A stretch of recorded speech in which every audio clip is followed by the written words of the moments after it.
శుక్రవారం నాడు ఉమ్మడి మహబూబ్ నగర్ జిల్లా, వనపర్తి జిల్లా మరియు ఆత్మకూరు పట్టణానికి, మున్సిపాలిటీ పట్టణానికి చెందిన పెద్దలు గౌరవనీయులు సయ్యద్ ఇబ్రాహీం గారి యొక్క కుమారి ఎహ్తదా ముసఫిర్ జాతీయ స్థాయిలో సివిల్ సర్వీస్లో 278 ర్యాంకు సాధించడం చాలా గొప్ప విషయం, చాలా సంతోషకర విషయం కూడా.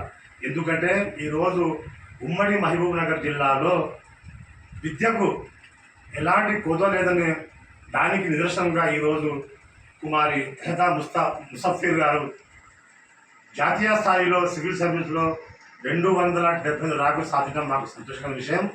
ఈ నేపథ్యంలో ఈరోజు మేమందరం కొత్తపేట పట్టణ వాస్తవ్యులు, అలాగే నేను బూట్పూర్కి చెందిన ముస్లిం మత పెద్ద, అలాగే రాష్ట్ర నేతగా నాకు సంతోషం పట్టలేక ఈరోజు మహబూబ్నగర్ జిల్లాలో పట్టణ కేంద్రంలో ఉన్నటువంటి సయ్యద్ ఇబ్రాహీం గారి ఇంటికి స్వయాన మేమందరం వచ్చి వారి యొక్క కుమార్తెకు మేము ఆశీర్వాదం ఇస్తూ వాళ్ళకు పూరహాలతో ఈ చిరు కానుకగా వారికి సన్మానిస్తున్నాను.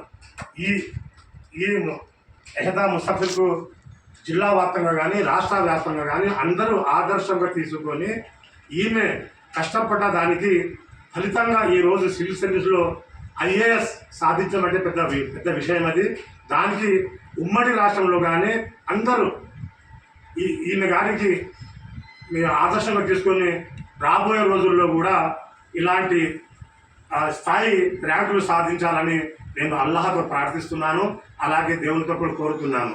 ఈమెకి అందరూ ఆదర్శం తీసుకోండి.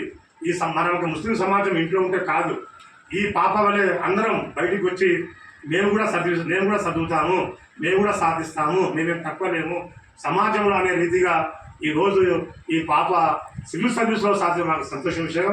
వాళ్ళ తండ్రి గారితో పాటు వీళ్ళ తాతగారు కూడా కోరిక ఏమంటే నా యొక్క మనమరాలు సివిల్ సర్వీస్లో సాధించడం నా కళ అనే భావన వాళ్ళలో ఉన్నది.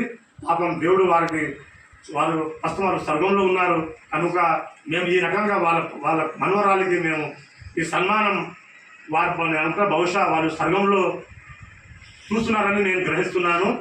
ఇది నాకు సంతోషకరమైన విషయం. అందరం ఐకమత్యంగా ఉండి మంచిగా ఉండాలని నేను కోరుకుంటున్నాను.